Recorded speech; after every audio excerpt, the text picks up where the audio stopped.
So this video is to walk us through the steps of doing a YPLL calculation, the same one that we did in class, to calculate years of potential life lost due to HIV. These data are taken from the additional notes that are available to you on Canvas.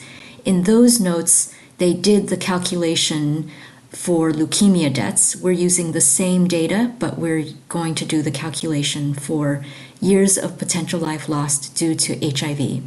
So the first step is to determine the midpoint for each age group. So I'm going to label this column midpoint. And for the first age group, 0 to 4, that's basically saying 0 to age 4.9999, so 0 to 5. So the midpoint for that age is 2.5. And the reason we're assuming a midpoint is that these 12 deaths, we don't know when exactly they occurred, so we're assuming on average that they occurred in the middle of this age range, so at age 2.5, the middle between 0 to 4.999. Similarly, for the next age group, 5 to 14, this is age 5 to 14.9999, so basically 5 to 15, and the midpoint for that is 10. And so we would do the same thing for all the other age groups, except for this last one, because the years of potential life lost calculation that we're doing here sets an upper age limit of 65. So we're saying that any deaths that occurred after age 65 will not count in this statistic because people over age 65 have lived a full life.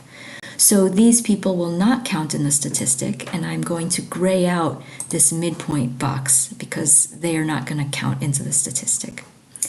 The next column is to take the difference between 65 and the midpoint. And the reason we're doing this is for each of these 12 deaths that occurred in the 0 to 4-year-old age group, we're saying each one of them lost 65 minus 2.5 years of life. So if they died on average at age 2.5, that means that they each lost 62.5 years of life.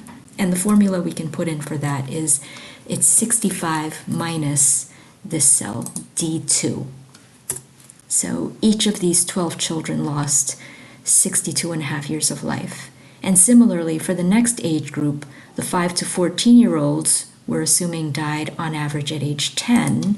So each of them lost 65 minus 10 years, or the cell D3, 55 years of life.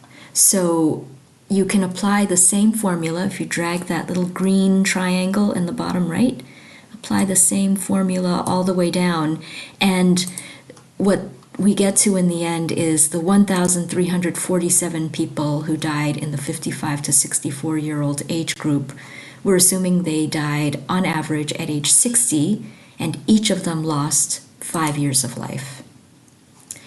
In the last column we're going to create, we'll label YPLL, years of potential life lost, and that represents the total years of life lost for each age group. So in this first age group, the 0 to 4-year-olds, we had 12 deaths. Each of them lost 62.5 years of life. And so total years of life lost for this age group is 12 times 62.5, or the cell C2 times E2. And we would do the same thing for the next age group. The 25 deaths that occurred in the next age group, each of them lost 55 years of life. So the years of potential life lost total for this age group is this 25 times 55, or a total of 1,375 years for this age group. And you can apply the same formula all the way down.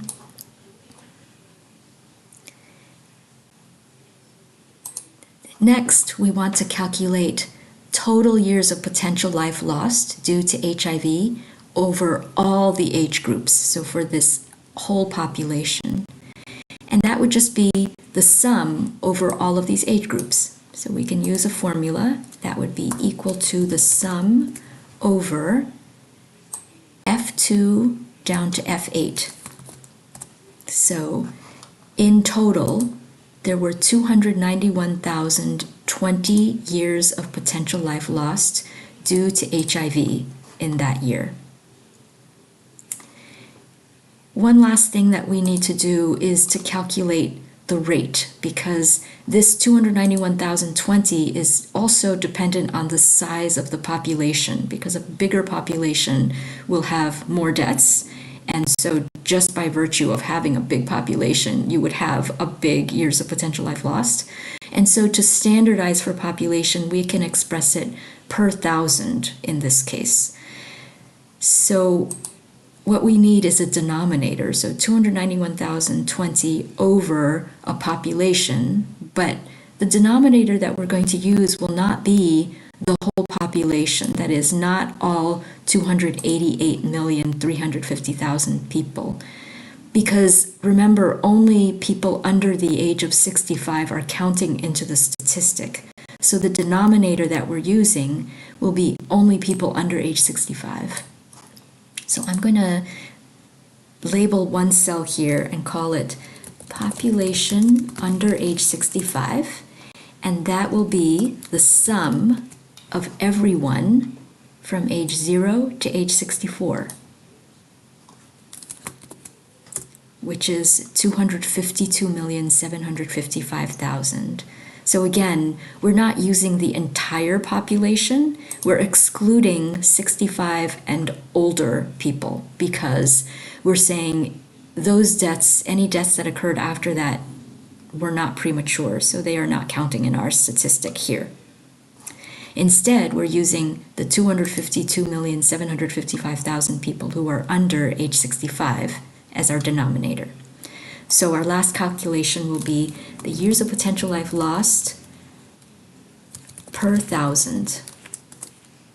And in this case, it'll just be the total years of potential life lost, which is in cell F11.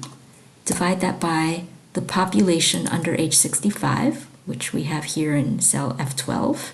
And we're going to multiply that by 1,000 to express it per 1,000 people. So I'm going to decrease the number of decimal places that we're looking at. So for every 1,000 people, there was 1.15 year of potential life that was lost due to HIV.